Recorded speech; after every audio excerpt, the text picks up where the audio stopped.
All right, here we go. Salute to Knicks Nation on this Friday afternoon. Another edition of KnicksFanTV's Bleacher Report simulcast. CP The Fanchise in the building. Knicks got a big weekend ahead of them. The return of the captain, Jalen Brunson, is upon us. We're going to talk about the impacts of the captain's return, and we got to talk about, can the Knicks raise their ceiling, man, after going 0 for 8 against the league's best? Is there another level for the Knicks to get to? And joining us today, returning to the show, big-time friend of the program. You can catch him on ESPN, ESPN Deportes, ESPN FC, covering the global game of soccer, a.k.a. football. And his new book is out, Messi Mania. My guy, Luis Miguel Echegary, is in the building, man. So lock in, hit the like button, hit the share button, and subscribe to the channel. Let's get it going, man. My guy, Luis, back in the building, man. How we feeling, man? Talk to me, man. CP, it's an absolute pleasure to return, man. Always happy to be back in the greatest Knicks show in history. I'm so happy to be here, man. Thank you so much. Oh, man, always a pleasure to talk to you, like, even outside of this, man. And like I said, even after this, I got so much to talk to you about, man. So, pleasure to have you on as usual. And, yeah, let's get right into it, man. The captain is practicing. He is nearing a return sometime this weekend. I had heard Sunday against the Suns, so we'll see if it's Sunday or if this is going to be Saturday against the Hawks. But overall, man, what are your thoughts about Jalen Brunson coming back, man? I mean, it's huge, right? The general finally coming back. Obviously, we've missed him for the majority of March. It's so important to have the absolute leader of the Knicks team, somebody that pretty much the entire game revolves around. And it's good timing, right? Because obviously we got 6 games remaining. So you want him to get his feet wet, get warmed up once again before the playoffs begin. You don't want to have a situation where he's just rehabilitating and then suddenly we're in the playoffs and you know, he's still going to get warmed up. So it's good to have these 6 games remaining for Jalen Brunson. As you mentioned, reports circulating that it's possibly going to be against the Hawks, maybe on Sunday against Phoenix, but it's really good to have Jalen Brunson back. I mean, he is so important to everything that's good that happens with the Knicks. He's been out since March 4th. The team is going 8-6 without him, but listen, there's no question that in order for the Knicks to accomplish their goals this season, and we're going to talk about those goals, it has to include Jalen Brunson, man. He is our guy. He is the floor general. So I'm thrilled that he's making it back, and I trust that he is, maybe not 100%, but I trust that he's in a position where he feels like he's going to help the team, not hurt the team. And that, you know, he knows, just as you said, it's better for him to get back sooner and get into a rhythm with these guys rather than getting into the fire of the playoffs. And man, because that's a whole nother season, a whole nother ball game. And Josh Hart mentioned it as well. He said that, look, they have to get reacclimated with each other because OG's been dominant with the ball. Mikal Bridges has had his day in the sun. Karl Anthony Towns, Josh. So the whole entire team has to figure out how to get back into the swing of things with the captain at the helm. Yeah, and the good thing is, right, CP, is that if there's any player that can acclimate quickly is Jalen Brunson, one of the smartest ball players in the NBA.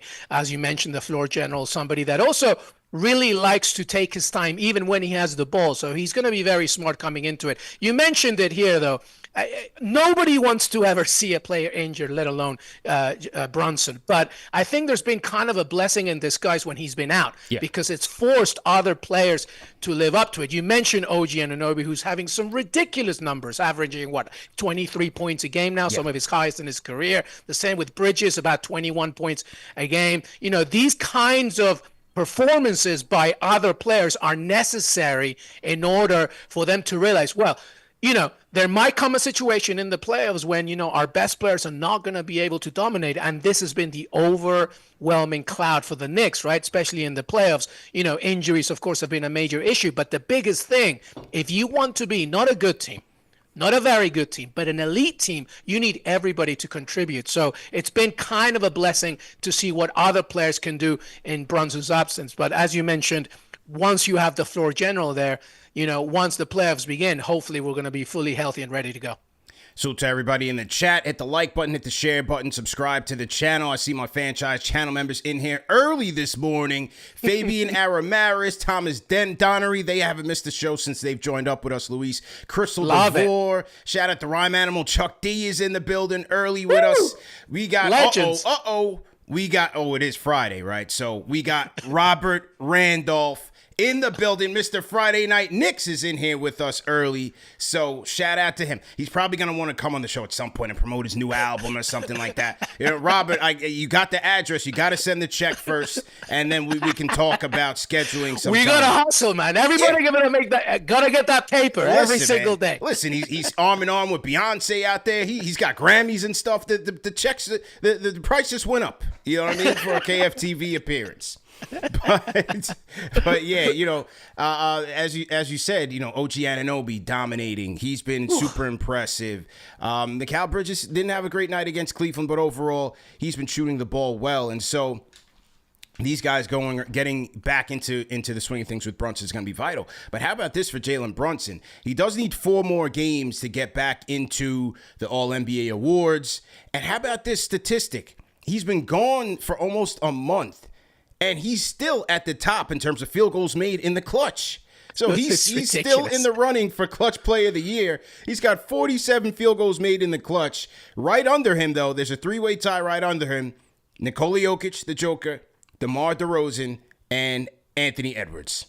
I mean, look at that list of players that he's next to, and with the fact that he's been out since March 4th. It's unbelievable. It just shows to the productivity and the clutchness that is Jalen Brunson. The one thing that I'll say, though, is that I want to make sure, and this is something that goes against the grain of everything that Thibs is all about, but I want to make sure that, you know, he's taking his time in these last 6 games, because ultimately, and I know that Jalen Brunson is the same way in terms of his thinking and everybody else in that roster, you know, the numbers are and the statistics and the awards are one thing, but we want to go beyond in the playoffs now. It's about time. And, you know, we've seen it. We saw it last season, how injuries just completely plagued the Knicks. It's very important for everybody to play a part. And that's a big thing, especially in a Thibs system where he uses his 5 starters more so than any other NBA lineup. It's really important for everybody to contribute, and for Jalen Brunson to be not 90%, not 95%, but 100% as we enter the playoffs. Yeah, and as you mentioned that, as entering the playoffs and entering it healthy,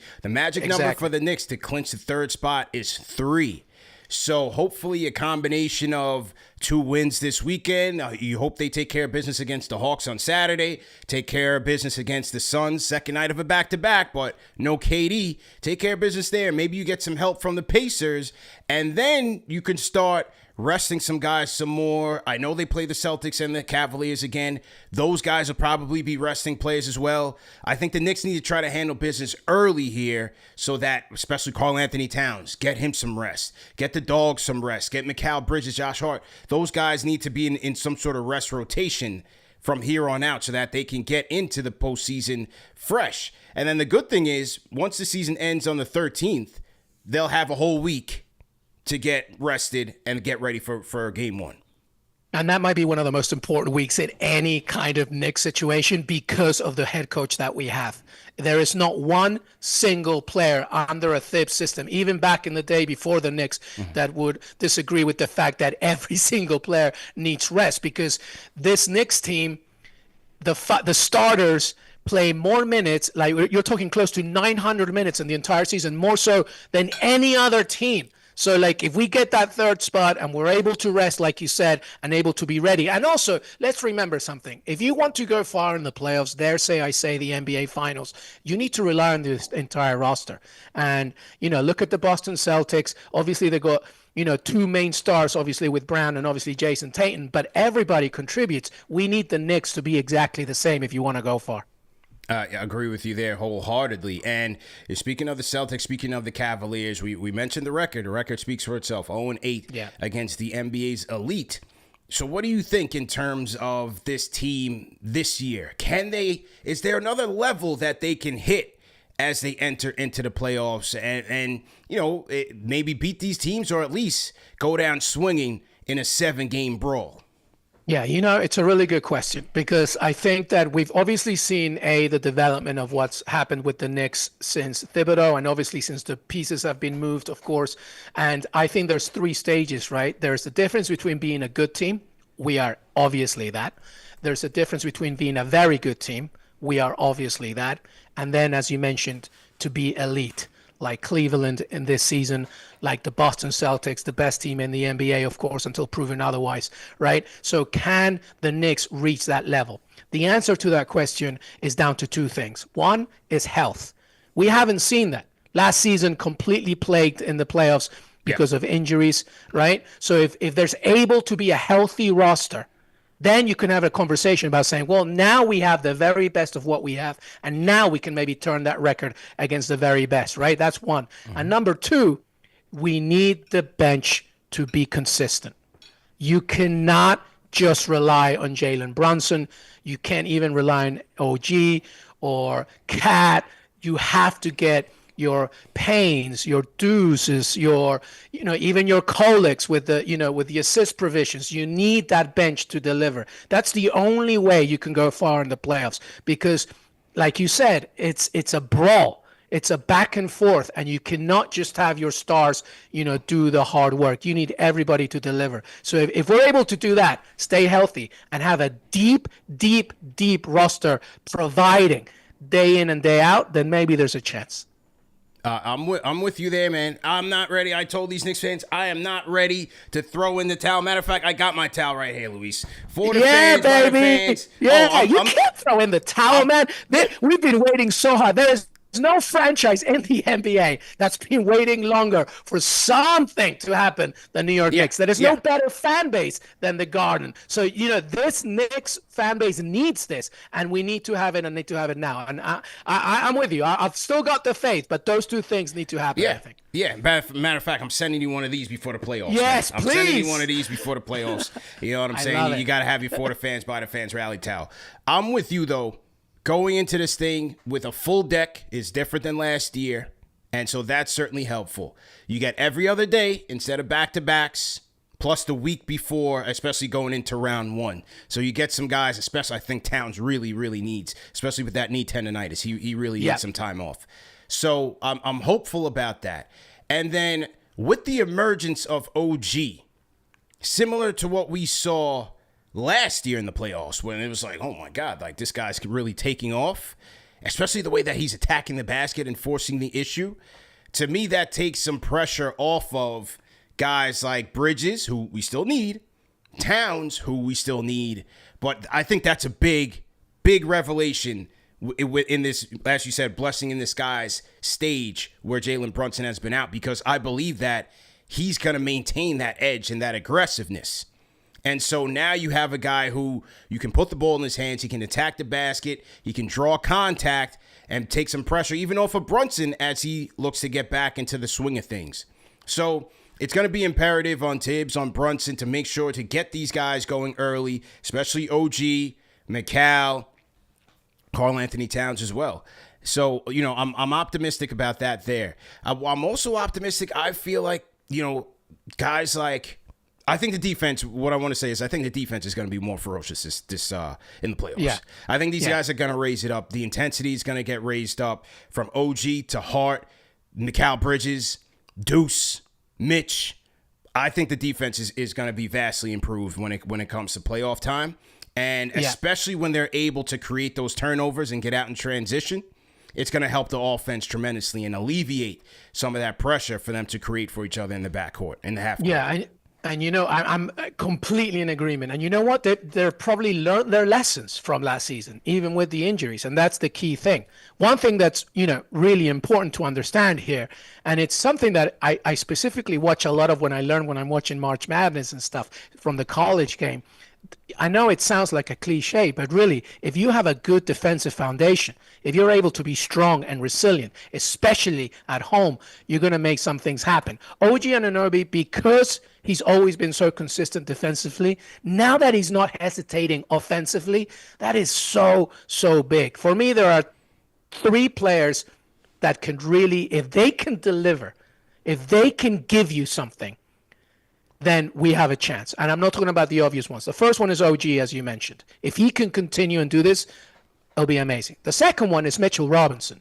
If he can come into the playoffs and really, as you mentioned, alleviate a lot of the pressures from Cat, and, because you've seen it, Thibs has played both of them at the same time. Yeah. If you can alleviate and become something, then that's it. And then the third one to me is Deuce McBride. If he can come healthy, returning, I know that Thibs is saying that any day now. If he can really give you something off the bench, then we're talking. So to me, that's really, really important for it to happen. But like you mentioned, you need consistency, and I do agree with you. I think defensively we're going to be much better. Playoffs, a lot of the playoffs is about shot creation, man. Defenses are going to be barreling down on you. It's going to be a lot more pressure. The referees are going to call it a lot more physical. And that's where I think the Knicks will also continue to have an edge, is having multiple guys that can get you a bucket. And as you mentioned, Deuce off the bench is vital, because if we say we lose Mikal for a game or two, because you just don't know if he's going to bring that intensity every night. I hope he does. I got to go to Deuce quickly for his on-ball defense, and then he's fearless. You need guys who are fearless out there to go get you a bucket. Last year in the Philly series, he was outstanding. The Pacers series, not so much, but I think he will be back this year. A two-way effort from Deuce. 94 feet, change the pace, disrupt some rhythm on the offense. Deuce is going to be important, man, and I think he's going to deliver for sure. Yeah, amen. Yep. Yeah. I'm in agreement. Yeah, absolutely. Once again, we are talking to our guy, Luis Miguel Echegary, in the building. You can catch him on ESPN, ESPN Deportes, ESPN FC. And shout out to Luis, man. An author, Messi Mania, just released a few weeks ago, right? Or a few weeks ago, only 3 weeks ago. Just mid-March. So yes, so not far away. Yeah, it's been great. Thanks, man. I love the support. Absolutely, man. What made you want to write the book? Well, so obviously, this is a Knicks channel, and NBA is what we breathe and talk. But as you mentioned, the beautiful game is what I make my bread and butter. And to me, I wanted to write about who, in my opinion, is arguably the greatest player in the beautiful game that's ever lived, and that's Lionel Messi, who's won the World Cup. But it's also about his arrival to Inter Miami in the U.S., because in 2023, when he came, his arrival absolutely shook the world. It was kind of incredible, and it's really about his inspiring story. Messi, for those that don't follow the game, his story is incredible. He left Argentina when he was 13 years old to move to Barcelona. He was growing up being an absolute phenom, but he had growth hormone issues. He had a lot of problems, and many people, just like the Knicks, underestimated him. He was a very underrated player because he was so little. But once he got on the pitch, he was incredible. So I kind of tell the story of Messi and his arrival to Inter Miami and how it kind of shook everything. And because the Men's World Cup's going to be here in the U.S. alongside Canada and Mexico next year, and hopefully he'll be a part of it. He's 38 years old this summer, so we have to wait and see. It's really important, I think, for everybody, not just soccer fans, to understand just how inspiring and incredible Messi's career has been. So really, that's the reason why I wrote it. And the fact that he plays in the U.S. is kind of unbelievable. And in the note in your book, you also talk about, as you mentioned, that underdog story, right? To never give up, to overcome your obstacles, to keep being persistent. And that's almost like, the story of like the 90s Knicks that we grew to come and love, right? 100%. I fell in love with the Knicks because of the 90s Knicks. I was growing up in Peru. We've told this story before, and that resilient, do or die, I don't care what's in my face, I'm going to overtake it. And that's really been the Messi story. And like you said, I think that's the DNA of the New York Knicks as well. That's been the key component for it. Yeah. So the 90s Knicks to me are like the epitome of that. Absolutely. To never stop fighting, man. What was the process like in terms of creating the book? Well, it's funny because I know his, I was lucky enough and humbled enough to obviously follow his arrival and actually interview him one-on-one. I was the first person from non-rights holder in the U.S. to interview him one-on-one when he arrived to Miami. So I know a lot about his story and everything. And so writing it really, it took me 3 weeks. I was I was actually in London. I remember the first time I was in London for a year working and stuff. And I wrote it there. I woke up every morning, went to work out, went to the library, and just wrote it. And it took me 3 weeks to do it because I know his story so well. Obviously, I took my time in terms of research and everything, but the process was really, I enjoyed it a lot because it's something that I really wanted to tell. And the book is aimed at young adults, but really it's for everybody. And it's really, there's a lot of things in there, not just about his story, but also his free kick techniques and his eating habits when he first started with Barcelona, and the lessons that you can learn from his failures back in the day when he failed to win the World Cup a couple of times.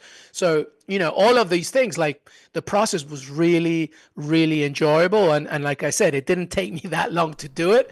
Obviously, the editors and the publishers did a great job at helping me craft it. Yeah. But it was a really enjoyable experience. It wasn't one of these things where I had to do it for a year or whatever. So, yeah, I had a blast doing it, man. 3 weeks is absolutely insane. Was there because as you said, you knew his story so well. Was there like a wow moment? Was there something that like caught you off guard that you didn't know that you included in the book? That's a good point, actually. One of the mythical facts about how he first started, like how the first time he ever entered the pitch and played, it was really great to really find out, because it is a stuff of legends. And obviously, it's also thanks to other resources, like, and I write it in the book. A great writer called Guillaume Balaguer wrote a really great biography of Messi. There's also a really good movie about it. So that one really shocked me when he was very little, 4 or 5 years old, walking with his grandmother in Argentina to watch his brother play. And he was on the bench and he asked his grandmother he wanted to play, but he was too little. But then that day, the team, his brother's team, needed a player. So the coach said, hey, okay. So his grandmother was like, Coach, put my grandson in, Messi. And the coach was like, are you kidding me? How old is he? He's tiny. He's like, please, promise it. He put him on. He came on the pitch, and the rest is history. He scored like 3-4 goals, dazzled everybody. So finding that out, like all his childhood stuff, was unbelievable to see. And also all the struggles that came along when he first arrived to Barcelona, because he's a 2-time immigrant, so all those things. So it was really great to find out all that stuff about him. Amazing, man. Well, like we always ask for every author that comes on the show, we always ask for a giveaway for our Fanchise channel members, man. So if you're up to it, if you don't mind, like sending a Fanchise channel member an autographed copy of the book, because we do 100%. Have some football fans in the chat. I see my guy Pablo in the chat. He's giving you some grief, man. He says Arsenal. He put the greater than sign than Aston Villa. So we got an Arsenal fan in the building. My guy Pablo in London. It's because my man knows that I'm a lifelong Aston Villa fan. Yeah, that's my team, right? That's right. And he's an Arsenal fan, and they've got their own issues going on, so it's fine. Yeah, that's it, man. Well, Miguel, definitely appreciate the time. We got to bring you back for the playoffs, man. And money time. When money time comes on a couple weeks, we got to bring you back on, man. That's absolutely spot on, man. Absolutely. And I will actually do an autograph book for Messi Mania, but I'll leave you with this, CP. Thank you so much. You are an amazing creator. This show is the best out there for any Knicks fan. So I appreciate you having me on. And I'll leave you with this. New York Knicks rule all, man. And we're going to get there in the playoffs. I love it. Let's go, man. Where can people get the book? You can get on Amazon. You can get at Barnes & Noble, anywhere you buy your books. If you go to my Instagram account, Luis M. Echegary, I know it's a long one, but, when you promote the show, that they can see it. But you can buy it anywhere online, especially Amazon, but anywhere online, even if you're in the UK, Europe, or the US, anywhere online, you just click it. And I'd be more than happy to sign an autograph as well. My guy, Luis Miguel Echegary in the building. Have a great weekend, man. Catch up. Thank you, brother. Go Knicks! Let's go. Let's go. All right, man. Salute to everybody in the chat once again. Appreciate my guy Luis for tapping in with us. Salute, man. Facebook, Instagram, Bleacher Report, Twitter, X. Definitely appreciate you guys for tapping in, man. My Fanchise channel members are in here heavy. Salute to you guys early with us. What's Randolph talking about in the chat, man? What Sergeant Source is talking about in there, man? Sources got a new album coming out. Sources, man, like I told you. If you want to come on the show, you can come on the show. But the money's got to be right. You know what I'm saying? The money has to be right, sources. That's all I'm going to say to you. All right? So, salute to everybody in the chat, man. Yeah, man. Salute my guy, Miguel, man. Always a great guest. And we're talking that talk. What do you guys think? Can this team raise their ceiling? You guys know me that have been following the show for years, man. I'm usually even keeled more on the pessimistic side. I feel like we're about to turn up. I just do. I'm not ready to, this team, they can't do it. They can't do it. You see it. You see it. I'm all 82 and beyond. We getting ready. Money time is coming. And yeah, I'm just ready to go. I feel like this team is coming through. The captain is coming back. The dog is looking ferocious. I'm not ready to bail, man. Playoffs is a different season, different animal, different atmosphere, and I think this team is going to be ready to play. Atlanta, we are coming down this weekend for the Knicks versus Hawks game. All roads are leading to the Hudson Grill, 120 Marietta Street, 12 p.m. We already got like hundreds of people coming out, so it's going to be pretty crazy. Early arrival is suggested. Will Latimer, I saw you in the chat. Will, make sure you get there early, okay? Because it's first come, first serve with the seating, and it's going to be another KFTV takeover. I'm telling you that right now. If you're a Hawks fan in the area and you see it's bleeding orange and blue outside on the patio, yeah, that means we in there heavy, all right? So don't even think about coming through. But for my Knicks fans, make sure you guys are in the building. It's going to be a great time. Looking forward to meeting you guys. I'll have some rally towels for you guys as well. So make sure Clay Winter, get there early. All right? So make sure you guys are doing the damn thing, man. Can't wait to get down there. And, yeah, I got to get my ass together so I can get down there. All right? So that's that. Also, salute to our sponsor of the show, and that is Skims, the official NBA partner of the NBA, the WNBA, as well as KnicksFanTV. Salute to Kim Kardashian and the good people at Skims. Right now, if you go to skims.com, you join the mailing list, you can get 15% off your first order. Also on Skims, check out the men's collection, and they have a number of dope apparel items for today's man. Boxes, briefs. You got tees and tanks, hoodies, sweatshirts, pajamas, bundles, socks, all that. So I definitely recommend it. And what I would recommend is, hey, I go with the boxer briefs, the 5-inch boxer briefs. Those are the ones that they have me try on, and I rock with it, man. I've been rocking boxers for a long time, but the boxer briefs are made with a great material, stretchy, soft, smooth material, quality material, and so you can stay active in it. A lot of boxer briefs that I rock, like, they kind of ride up on you. I don't really like that style, so, with this, I can go to the gym, I can hoop, I can ride my bike, and you feel smooth, man. Feel good. So check them out at skims.com, and what you're going to do is, once you make a purchase, and that's with the men's or the women's collection, but once you make a purchase, they will send you the post-purchase survey. And you just let them know that you click on podcast and then let them know that KnicksFanTV sent you, man. So you can shop the Skims Men, Skims Women, or they have a flagship store here in New York on 5th Avenue. And just let them know you sent you. After you place your order, you select podcast in the survey and click KnicksFanTV. Okay. That's that, man. That is that for this Friday. I'm hype. Let's take care of business this weekend. Let's get these guys healthy. And let's get to it, man. Once again, salute to everybody in the chat. Will Latimer, Thomas Donnery, Terrence Cox, John All, Crystal, Jamaica Queens 22. He said, where's Al to throw the flag? Lamar Jackson in the building. Pavlo checking in from the UK. Everybody from across the pond, salute to you. Eric L. Beats, KFTV resident DJ. Oh, the watch party is coming together nicely. We'll have some announcements on that soon. Playoff merch coming soon.